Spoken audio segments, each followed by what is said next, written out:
usa as provações para nos moldarmos e como ele revelou o Evangelho. Isso tudo, irmãos, é um indicativo.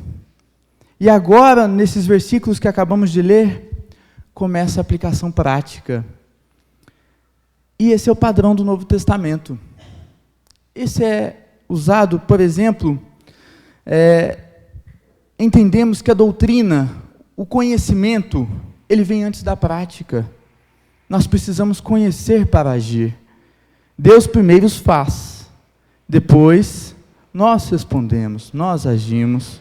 Assim foi em Romanos do capítulo 1 até o versículo 11, Deus fala do teu Evangelho. Seguindo os capítulos 12 ao 16, já é uma parte mais prática. Assim também em Efésios, de 1 a 3, os capítulos, fala quem somos em Cristo. E dos capítulos 4 a 6, fala como devemos viver. Esse é o padrão. E Pedro faz exatamente aqui, até o versículo 13, do 13 em diante, até o capítulo 3, versículo 12, ele nos traz indicativos de como o povo de Deus tem que agir, de como o povo de Deus tem que andar.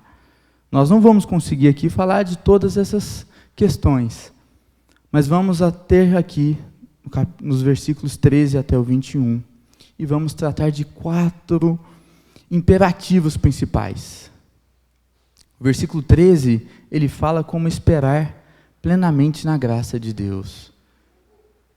Nos versículos 14 a 16, a questão de como ser santos. Nos versículos 17 a 19, viver em temor. E no versículo 20 e 21, sobre confiança em Deus.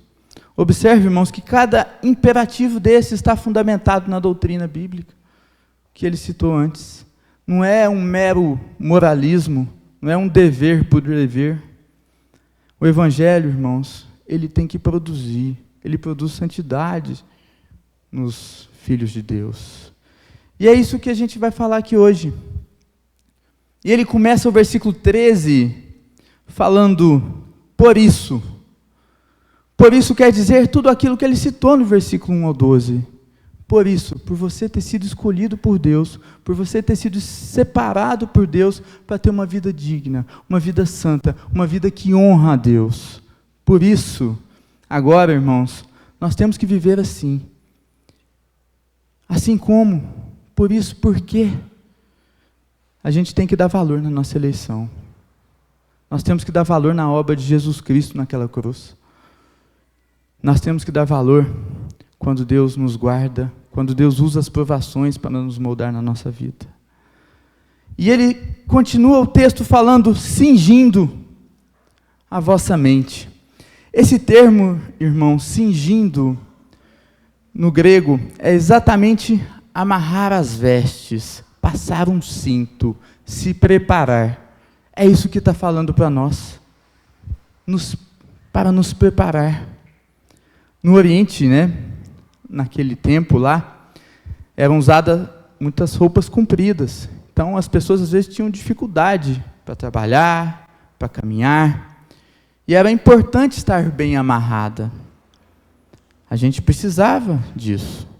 Então, esse termo, era usado para falar, levanta as vestes e as prende com o cinto. É o mesmo termo, irmãos, usado lá em Êxodo 12. Êxodo 12 é exatamente quando o povo sai do Egito. No versículo 11, fala para cingir os lombos. Qual que é a diferença de cingir os lombos? É porque os homens naquela época usavam uma túnica do ombro até lá embaixo, e elas eram amarradas nos ombros.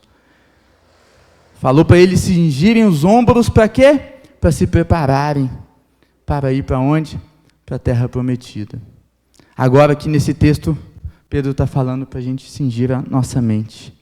Em Lucas 12, esse termo é usado também, quando Jesus utiliza exatamente essa figura. Ele fala, estejam cingindo os vossos lombos. Quem espera no Senhor, irmãos, tem que estar preparado. Em Efésios 6, Paulo diz, cingi-vos com o cinturão da verdade. É preparação espiritual para a nossa vida. E na carta de Pedro, irmãos, ele está falando para que nós possamos preparar a nossa mente.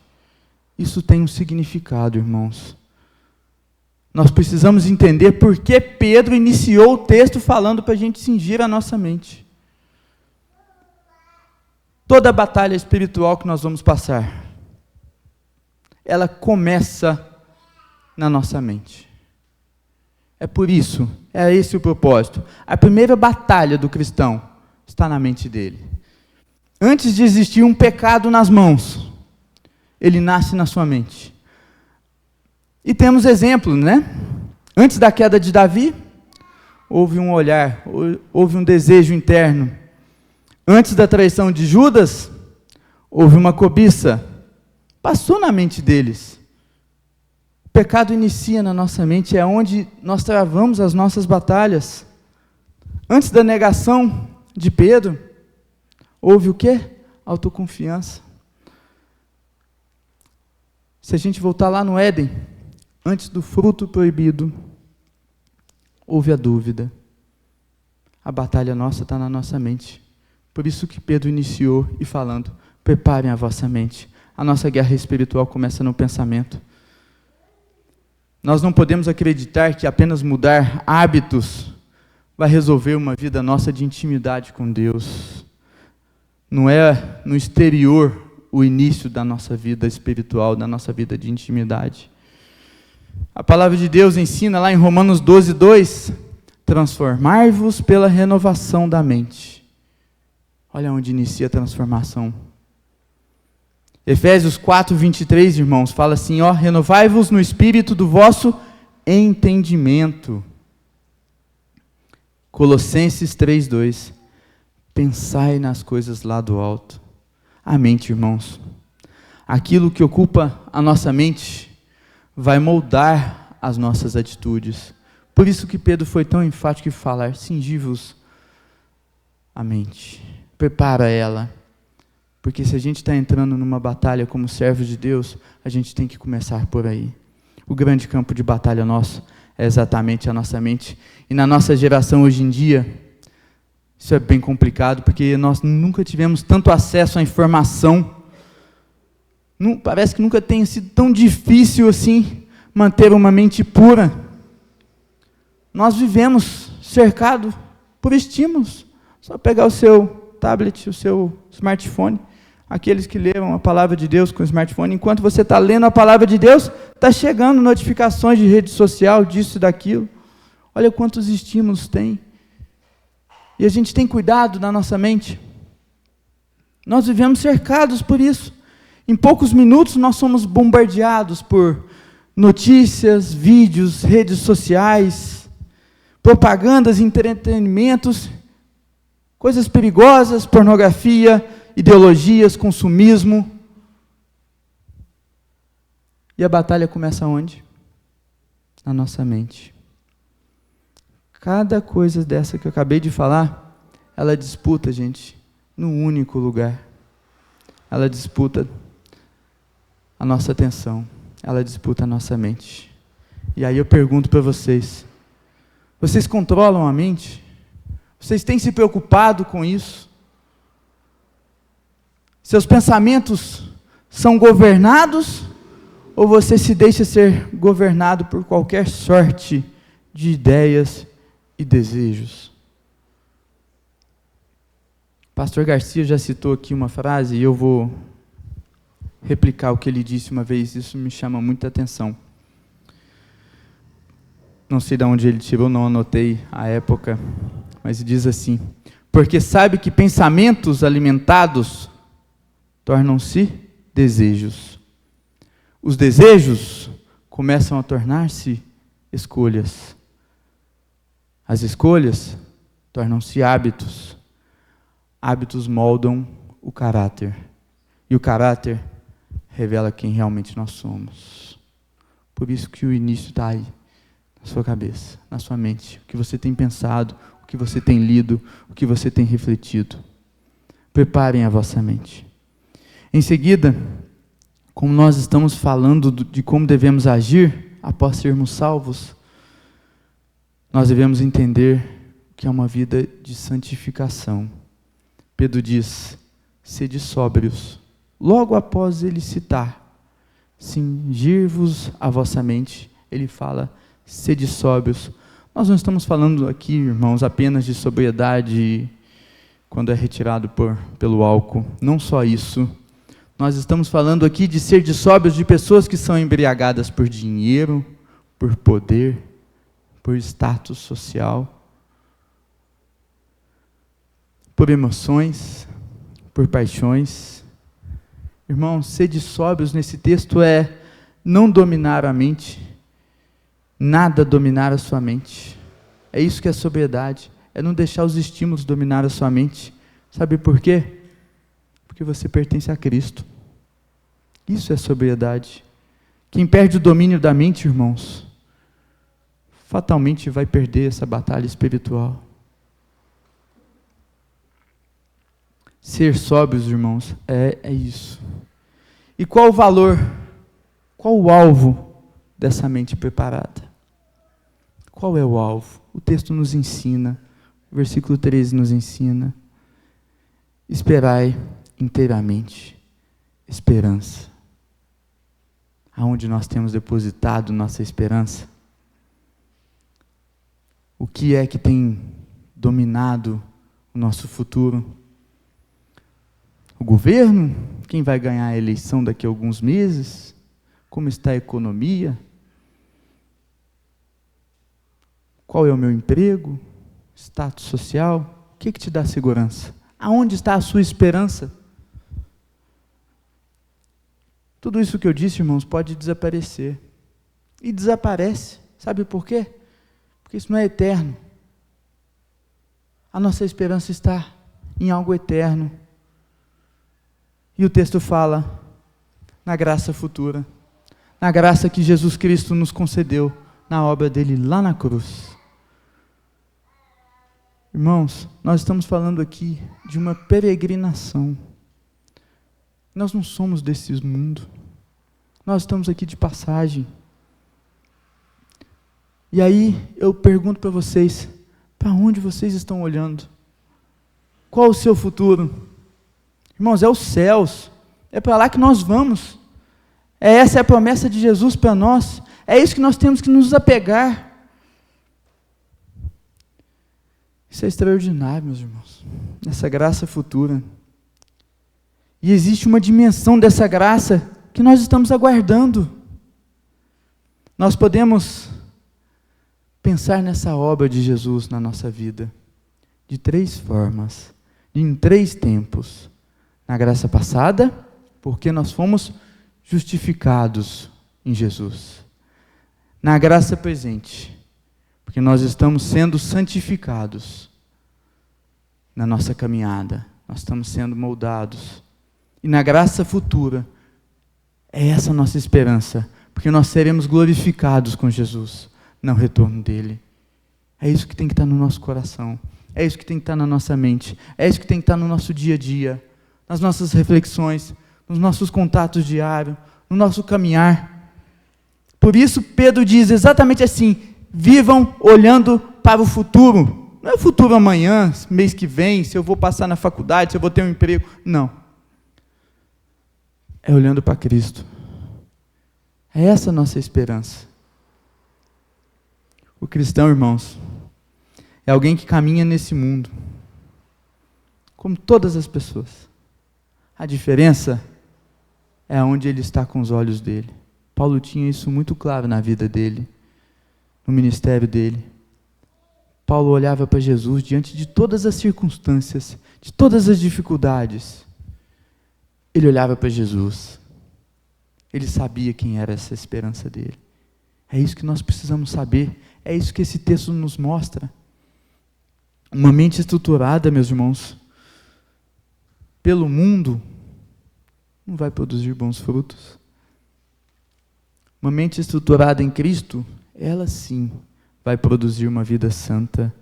E essa santidade, ela começa quando o Evangelho deixa apenas de ser uma mera informação. Porque muitos querem conhecer o Evangelho. Muitos conhecem o Evangelho.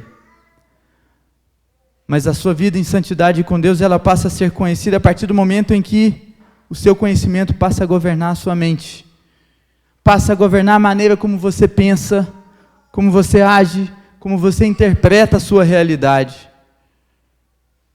E isso tem que mover o seu dia a dia, porque nós esperamos em Cristo.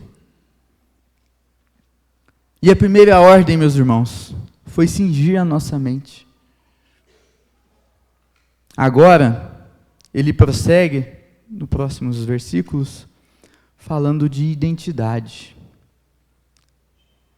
A segunda ordem é sobre identidade. Quem você é? Nós temos que nos perguntar, porque o versículo 14 até o 16, ele nos fala isso de forma muito importante. Observe, meus irmãos, que Pedro não está falando apenas sobre comportamento. Pedro começa falando sobre identidade. O cristianismo sempre trabalha de dentro para fora. Por quê? Porque depois que você tem a sua identidade, você entende como você deve viver, a quem você reflete. E Pedro segue exatamente a mesma estrutura do Evangelho. Primeiro, nós nascemos de novo, nós fomos regenerados, foi aquilo que está escrito no início do texto. Nós recebemos uma esperança viva, nós fomos comprados pelo sangue de Jesus Cristo naquela cruz. Para quê? Para agora viver como filhos de Deus. Essa é a tua identidade, filhos de Deus. Você se reconhece como filho de Deus? Isso tem que trazer responsabilidade para a sua vida, para o seu dia a dia, para o seu conviver, para o seu falar, para o seu agir. É de dentro para fora. E o texto nos chama de filhos da obediência. Isso tem um significado, meus irmãos. A obediência deixou de ser um dever, não é algo penoso. Ela tornou-se uma marca de uma nova natureza, de um novo ser. Pedro não está dizendo, obedeçam para serem filhos. Ele diz, porque vocês são filhos, a obediência deve caracterizar a sua vida. E essa diferença é muito grande, irmãos. A religião, pessoas religiosas, isso é uma escravidão. E o Evangelho não é isso. O Evangelho, ele produz filhos. E a gente precisa entender quão profundo é isso. O escravo, irmãos, ele obedece porque ele teme um castigo. E o Filho de Deus, porque nós somos chamados filhos de Deus. Por que nós obedecemos? O presbítero Mourão citou isso aqui. Por gratidão, por amor ao Pai. Por amor ao Pai. João escreve lá na primeira carta de João, capítulo 5, versículo 3, os seus mandamentos não são penosos. Vocês estão entendendo a diferença da obediência a Deus não ser algo difícil, não ser uma tortura, é um prazer? Se deleitar no Senhor é um prazer?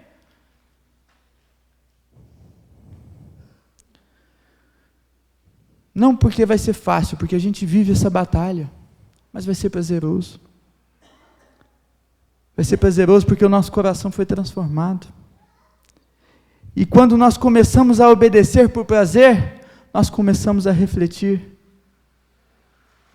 o Pai, refletir as características de Deus.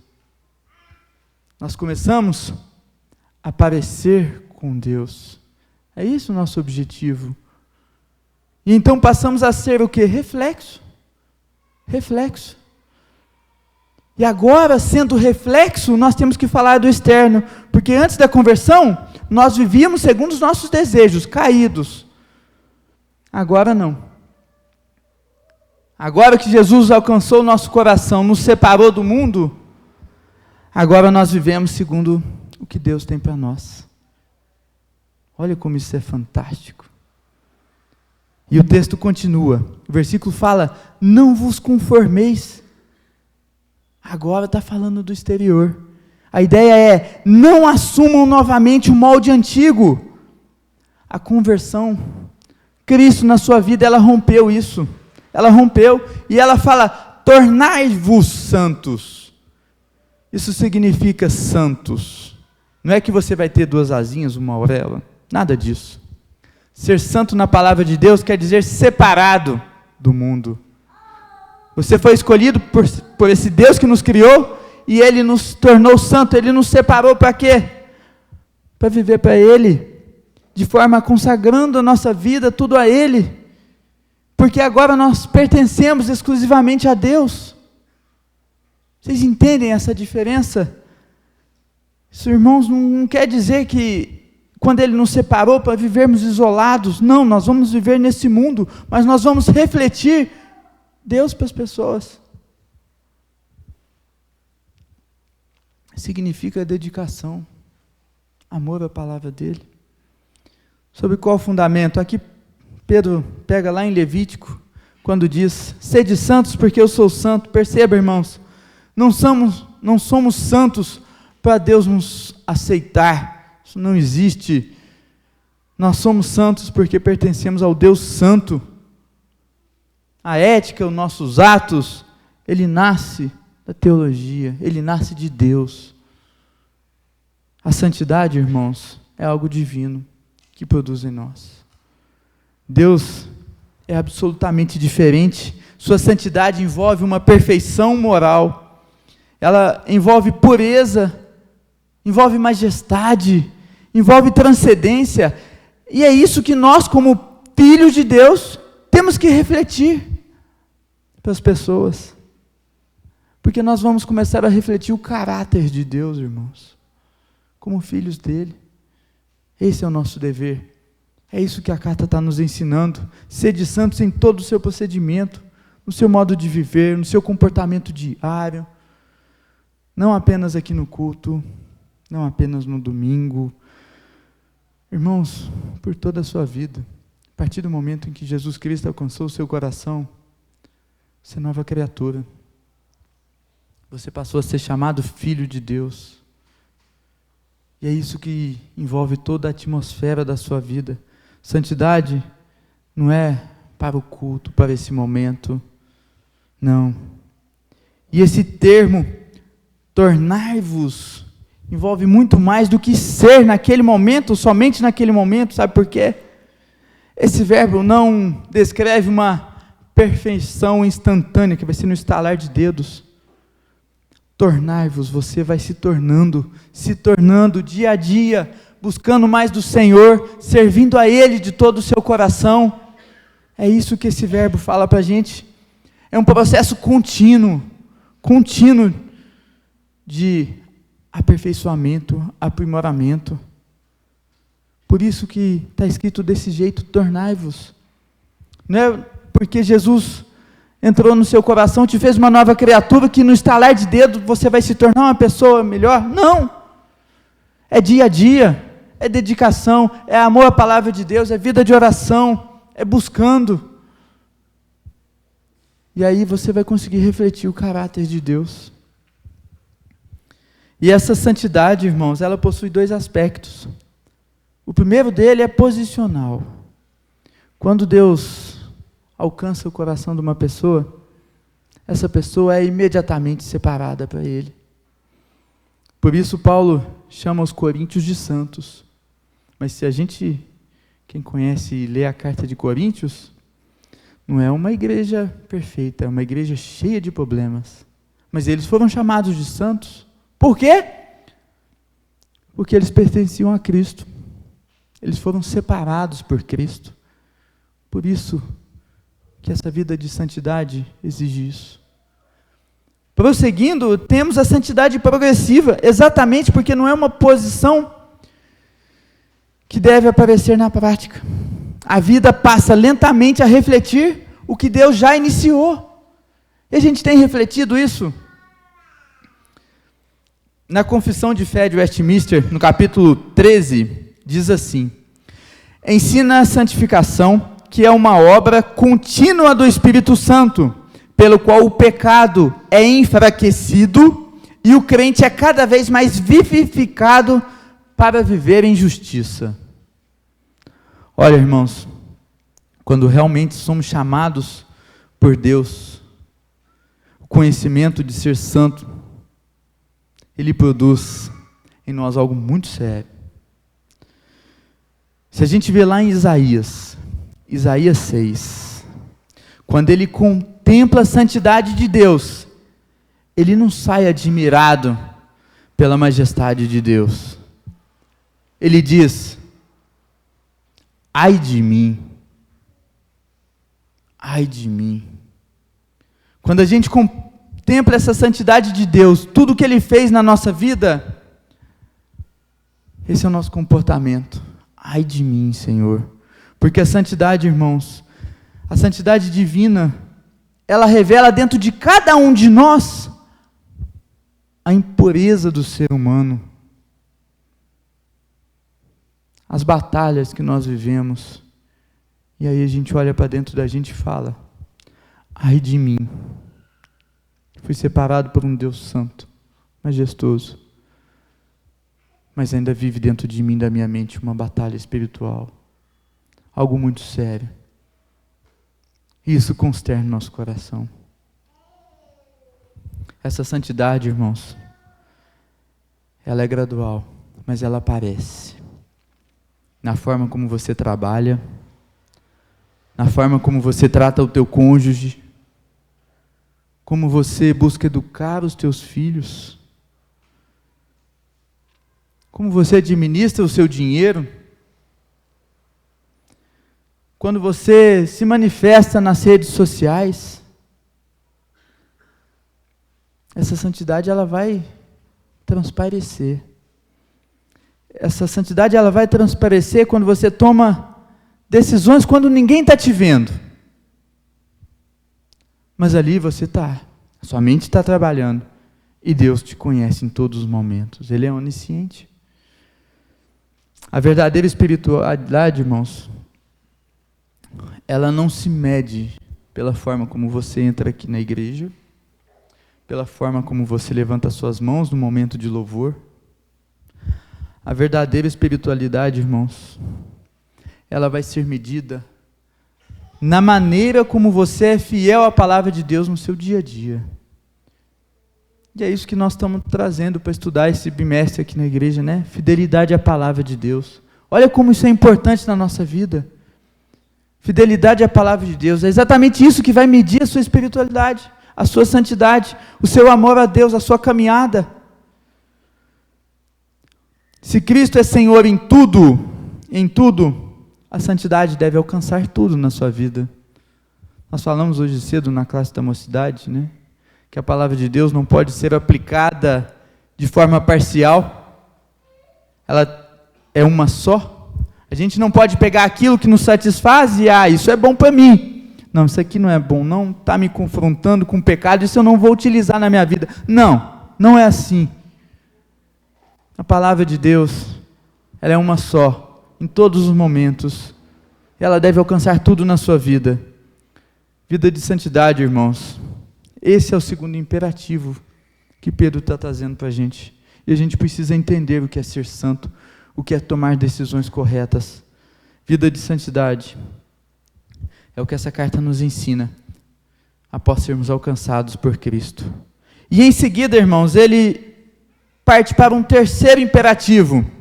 Ele fala nos versículos 17 a 19 sobre o temor ao Senhor como uma marca na vida cristã. Temor. Nesse caso, temor não é medo.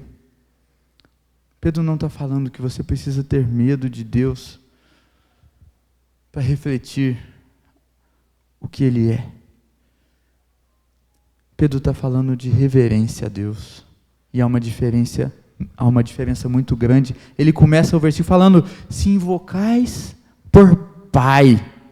Observe a atenção nesse texto, irmãos. Deus é o quê? Deus é Pai. Se Deus é Pai, Ele continua falando que Ele também é o quê? É juiz.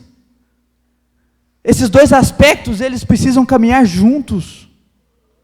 O amor de Deus, irmãos, ele não elimina a santidade dele. O cristianismo moderno, ele fala muito sobre o amor de Deus, e a gente vê isso por aí. Pedro também fala, Deus é amor, com certeza é amor, mas ele não separa o amor da santidade, o amor da justiça. Não existe, irmãos, graça de Deus sem reverência a Deus.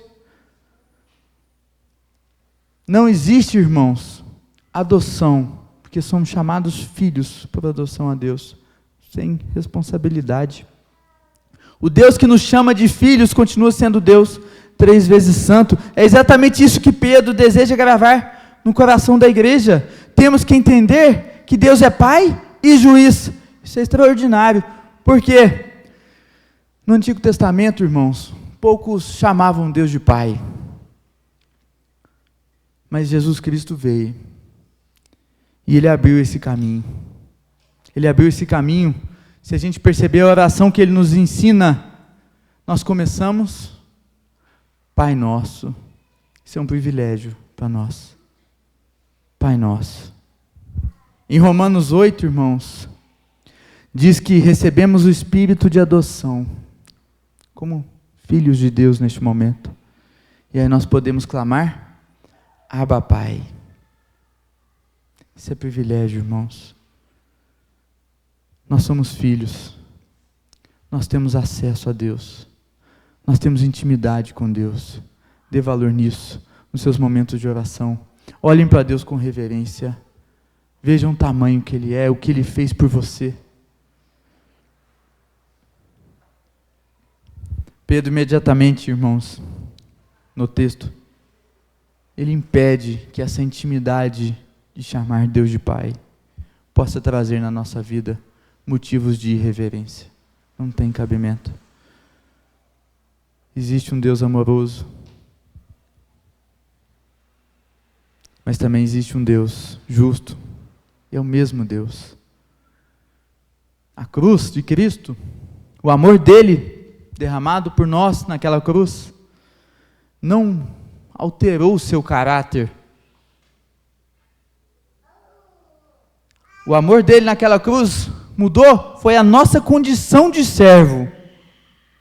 Aquela obra nos trouxe a possibilidade de sermos chamados filhos de Deus. E entender que Deus é Pai e juiz é um equilíbrio que nós precisamos ter na nossa vida espiritual, porque isso vai moldar a nossa vida e nos ensina o que é tremor diante de Deus. Em Hebreus 12, irmãos, afirma, sirvamos a Deus agradavelmente, com reverência e santo temor. Porque no final fala, porque Deus é fogo consumidor. Deus é fogo consumidor, Ele é justo. Meus irmãos, a graça, ela não elimina essa reverência a Deus, ela aprofunda essa reverência a Deus. É porque Deus nos alcançou, que nós precisamos nos dedicar a Ele e conhecê-lo. E aí eu faço um adendo importante aqui, meus irmãos, porque o texto fala que Deus julga imparcialmente as obras de seus filhos. Pedro diz, julga segundo as obras de cada um. Isso pode até parecer um pouco contraditório, né? Nós somos salvos pela graça de Deus. Então, por que Deus julga as obras? Deus está falando, meus irmãos. Na verdade, Pedro, nesse texto, ele não está falando de condenação eterna. Ele não está falando de salvação. Quando Pedro fala sobre as obras, o julgamento das suas obras, ele está falando que as tuas atitudes, elas têm consequências. E aí eu lembro com os irmãos, o que fala lá em Romanos 8:1, quando declara, nenhuma condenação há para os que estão em Cristo Jesus, mas Deus continua avaliando as suas obras, avaliando as suas condutas. Sabe por quê? Porque Deus é amor e justiça, porque Deus disciplina. Lá em Hebreus 12 diz, o Senhor corrige a quem ama. É essa a justiça. O Pai ama tanto, Deus nos ama tanto, que não permite que nós, como filhos, permanecemos confortáveis no pecado. Quando você é alcançado, meu irmão, pela graça de Deus, o pecado, ele vai te incomodar. Não tem como ser diferente disso. Uma vida de pecado, uma vida que não agrada a Deus, que está contrária às Escrituras, te deixa indignado. Você não consegue viver tranquilo com isso. Isso é ser filho de Deus. Isso é prova que a graça te alcançou o seu coração. Esse é o nosso momento, irmãos, de peregrinação aqui nessa terra.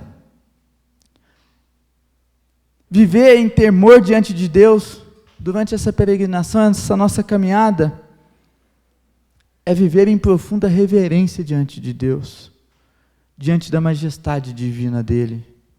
É não nos conformarmos com uma vida de pecado. É viver conscientemente, sabendo quem Deus é e o que Ele fez.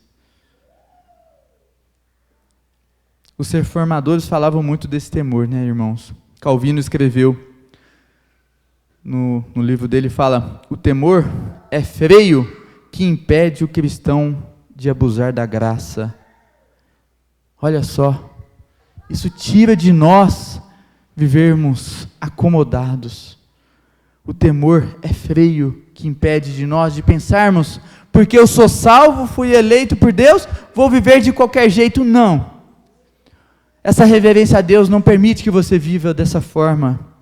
E essa frase é extraordinária, porque quem perde o temor a Deus, banaliza o pecado. É reflexo. Onde não tem temor, irmãos, a Deus, não tem vida de santidade. A santidade, se não tiver temor de Deus, ela vai desaparecer junto. O temor a Deus, ele muda completamente a nossa motivação de vida. Por que vivemos? Para quê e por quem? Se nós estamos aqui para glorificar a Deus. Nós obedecemos a Deus, irmãos, não por dever. Nós obedecemos a Deus porque nós amamos isso. E é justamente porque nós amamos, nós vivemos tentando não entristecer o Pai. Esse é o coração. É isso que a gente precisa trabalhar no nosso coração. Sabendo sempre, irmãos, que nós estamos em uma peregrinação. Nós estamos em terra estrangeira. Nós estamos aqui de forma temporária. Estamos falando, irmãos, nesse terceiro ponto, de identidade. Quem somos nós? Filhos de Deus. Você não é meramente uma pessoa brasileira, lavrense. Isso fica por aqui. Nós estamos falando de eternidade. É muito mais profundo. Nós estamos falando que você foi chamado para ser filho de Deus. Isso tem que trabalhar o nosso coração e a nossa mente. A nossa permanência aqui nessa terra de forma passageira, nós vivemos nesse mundo, mas nós não pertencemos a isso aqui. Nós estaremos na graça futura, olhando para ela, para a glorificação em Cristo. É isso a nossa esperança. Paulo afirma, nossa pátria está nos céus. Lá é nossa pátria amada. Hebreus diz que somos estrangeiros e peregrinos. E o temor de Deus nos lembra, irmãos, exatamente isso, que nós estamos aqui nessa terra de passagem. E aí, como nós estamos aqui de passagem, por que nós estamos olhando para o nosso futuro, o dia de amanhã, o mês de amanhã, se quando nós temos que olhar para o futuro, a glória eterna? É isso que nós temos que descansar. Por quê? Porque aqui no mundo, nós buscamos acumular tesouros, ouro, prata, nós buscamos a aprovação de homens, mas a partir do momento em que a gente olha para a graça futura, nós entendemos que o nosso tesouro está nos céus, não aqui. Nós entendemos que nós não precisamos de aprovação de homens, nós precisamos de aprovação de Deus. É isso que o texto está nos mostrando, irmãos, como viver uma vida prática diante de Deus, desde que nós já sabemos todos os conhecimentos que fomos eleitos, salvos por Deus, escolhidos, separados, através da obra de Jesus Cristo na cruz, e agora nós temos que viver assim, olhando para a glória eterna.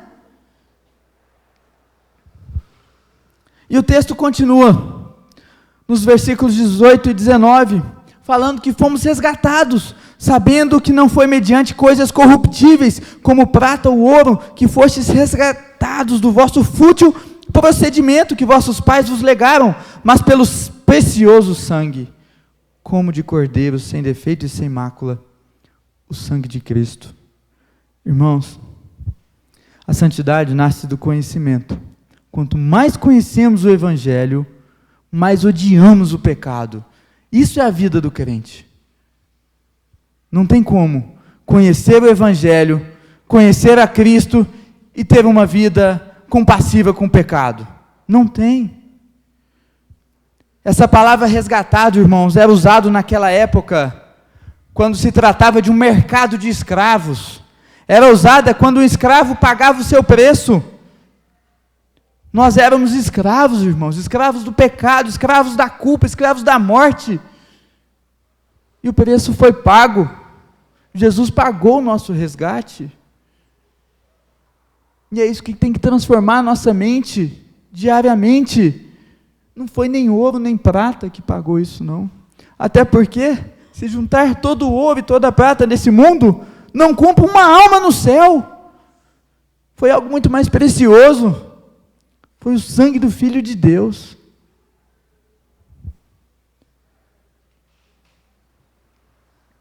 E o problema, meus irmãos, do homem nunca foi uma questão financeira. É uma questão moral. É uma questão espiritual. Foi pago com o sangue de Cristo por isso. Porque ouro nem prata poderia comprar. Nosso Cordeiro Santo, sem nenhum pecado, sem nenhuma mácula. Foi esse o preço que foi pago. Agora você entende o preço do seu pecado? O que o seu pecado causou? Como você pode se identificar como filho de Deus sem entender isso? Sem entender o preço do pecado? Cada pecado, irmãos, que tratamos com leveza, que flexibilizamos, nós temos que entender que ele foi o causador da morte de Jesus.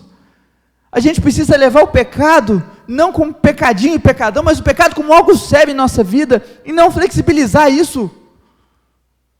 Porque o reflexo disso foi a morte de Jesus naquela cruz. E isso mostra a nossa identidade como filho de Deus. A cruz muda, meus irmãos, a nossa relação com o pecado. Não tem jeito. Nós deixamos o pecado, não apenas porque ele condena, nós deixamos, irmãos, porque ele feriu aquele que morreu, aquele que se entregou por nós. E quanto mais nós olhamos a nossa mente para Cristo crucificado, mais o pecado perde o seu valor. E aí a gente começa a entender que o temor de Deus cresce, aumenta a nossa santidade, a nossa forma de viver, de caminhar. Isso deixa de ser um peso, meus irmãos, para se tornar uma resposta amorosa de quem foi comprado por um preço infinitamente precioso. E Pedro finaliza no quarto imperativo, e eu vou encerrando também. Os versículos 20 e 21 fala que Cristo é o centro da história. E olha como isso é fantástico, meus irmãos. Pedro nos leva a entender antes da criação. Ele nos faz entender que a cruz de Jesus Cristo nunca foi um improviso, um plano B. A cruz de Jesus, ela existia antes de existir o pecado. Já existia, meus irmãos, antes do pecado, já existia o decreto da redenção. Toda a história humana, ela converge para Cristo, ela aponta para Ele, ressuscitado e glorificado. Pedro resume o Evangelho: morte de Jesus, a sua ressurreição e a sua exaltação, quando ele fala, para que a vossa fé e esperança estejam em Deus. A fé não termina na cruz, ela termina no Deus que ressuscitou Cristo. E os três imperativos que ele trabalha antes, que ele traz no texto: a mente preparada, a santidade e o temor, somente são possíveis porque Deus já realizou a obra em Jesus Cristo. E a santidade ela não vai nascer de um esforço humano, mas do plano eterno da redenção. Tudo aponta para Cristo. A santificação não nasce do esforço humano. Cristo foi designado, separado, determinado, estabelecido já como um Cordeiro Redentor antes que o universo existisse. Pedro está dizendo, a missão de Cristo não nasceu por causa do pecado, ela fazia parte do plano de Deus. A cruz não foi um plano de emergência, meus irmãos. Às vezes nós pensamos, né, como se Deus tivesse criado o mundo, então Adão pecou e Deus precisou criar rapidamente um plano de salvação. Isso não é verdade, a Bíblia rejeita completamente essa ideia. Apocalipse chama Jesus de Cordeiro que foi morto desde a fundação do mundo. Efésios 1 afirma que fomos escolhidos antes da fundação do mundo. Em Timóteo 2, em 2 Timóteo 1,9, Paulo afirma que a graça nos foi dada antes dos tempos eternos. Olha quantas confirmações. Em Atos 2,23 declara que Cristo foi entregue pelo determinado desígnio e presciência de Deus. Irmãos, não existe acaso para Deus. João Calvino, ele comenta esse texto falando assim, Pedro elimina qualquer ideia de acaso na morte de Cristo. O sacrifício do Filho não dependeu da vontade dos homens, mas do conselho eterno de Deus, estabelecido antes mesmo da criação do mundo. Caminhavam para um propósito final, irmãos. Está aí no versículo, uma fé e esperança firmadas em Deus. Pedro conclui, para que a vossa fé e esperança estejam em Deus. Observe que Pedro não termina falando da cruz, ele termina falando de Deus. A fé cristã não repousa em sentimentos, nem em circunstâncias, nem em experiências. Ela repousa num fato histórico. Cristo morreu.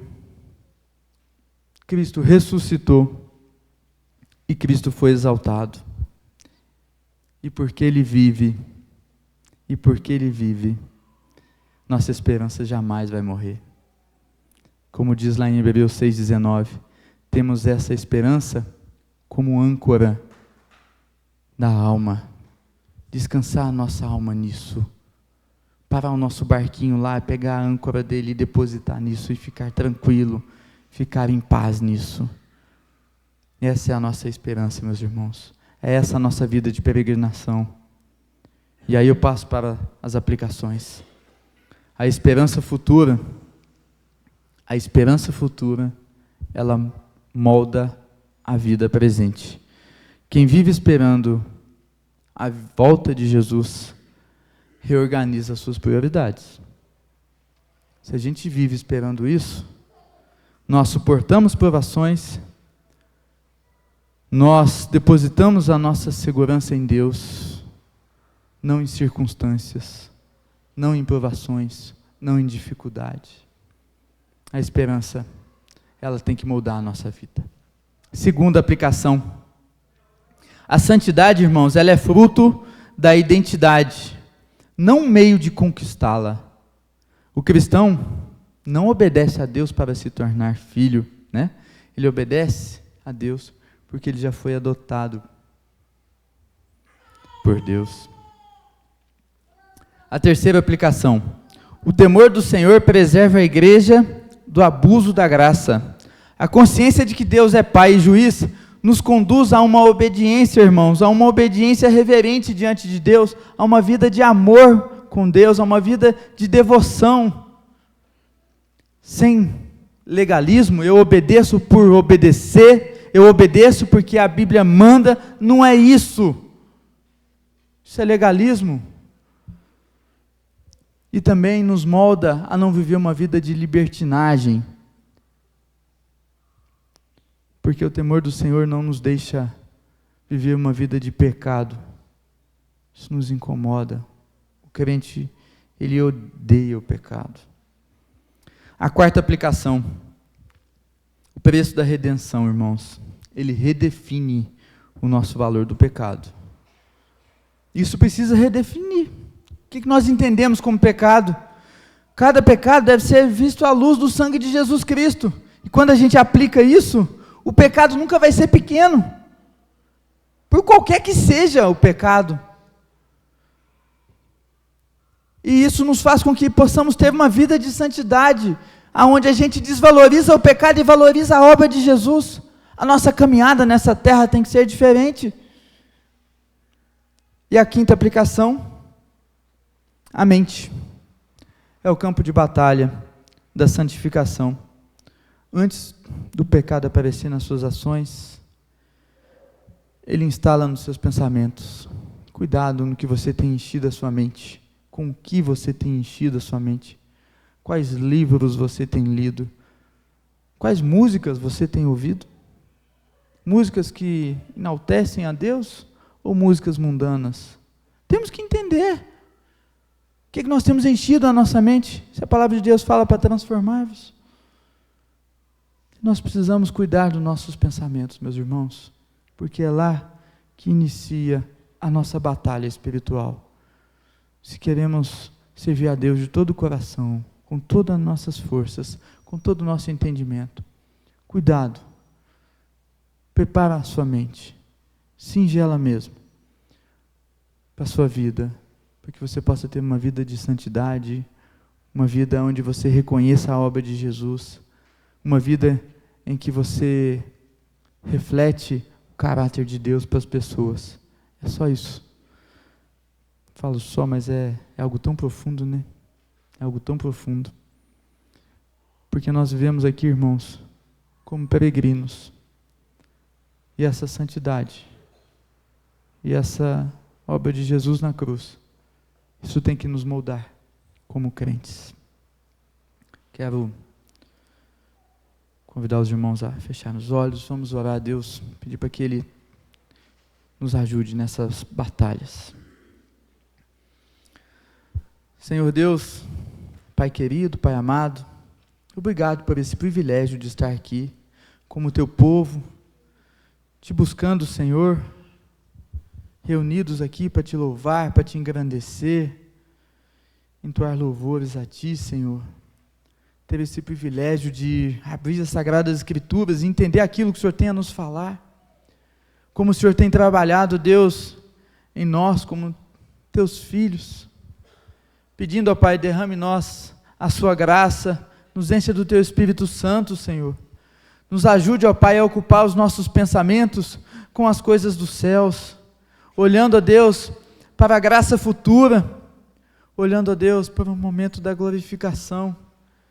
Que o Senhor possa nos usar, ó Pai, nesse mundo para refletir o caráter do Senhor. Refletir, ó Pai, aquilo que o Senhor nos ensina. Nos ajude, ó Pai, a entendermos que estamos aqui, Senhor, como peregrinos, que não precisamos acumular nada nessa terra, e precisamos sim, ó Pai, pensar nos tesouros dos céus. Ó Deus, obrigado por cada pessoa aqui presente, que o Senhor abençoe a nossa semana, cuide de nós, nos proteja, nos guie, ilumine os nossos caminhos, Senhor, porque sabemos, ó Pai, que precisamos do Senhor. Que o Senhor nos ajude a ter uma vida de reverência a Ti, uma vida de temor, porque sabemos, ó Deus, que o temor ao Senhor é o princípio da sabedoria, Pai. Que o Senhor coloque isso firmemente em nosso coração. Te agradecemos, ó Pai, por tudo que o Senhor tem feito, pela obra de Jesus, pela salvação que nos alcançou, e nos ajude, ó Pai, a continuar caminhando, Te servindo de todo o coração, com todas as nossas forças, com todo o nosso entendimento, Deus. Agradecemos em nome de Jesus. Amém.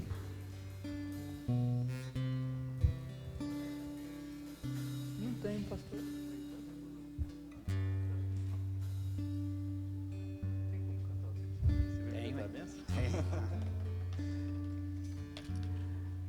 Irmãos, vamos abrir a palavra de Deus em 1 Coríntios 13, que aí sim a gente canta o tríplice amém. 2 Coríntios, aliás, perdão. 2 Coríntios 13. Vamos ficar de pé? Nós já estamos finalizando o nosso culto. Glória a Deus por isso. Vamos ler juntos 2 Coríntios 13. Vamos lá? A graça do Senhor Jesus Cristo. Todos juntos, vamos lá. A graça do Senhor Jesus Cristo, e o amor de Deus e a comunhão do Espírito Santo sejam com todos vós. Amém? Então vamos cantar o tríplice amém.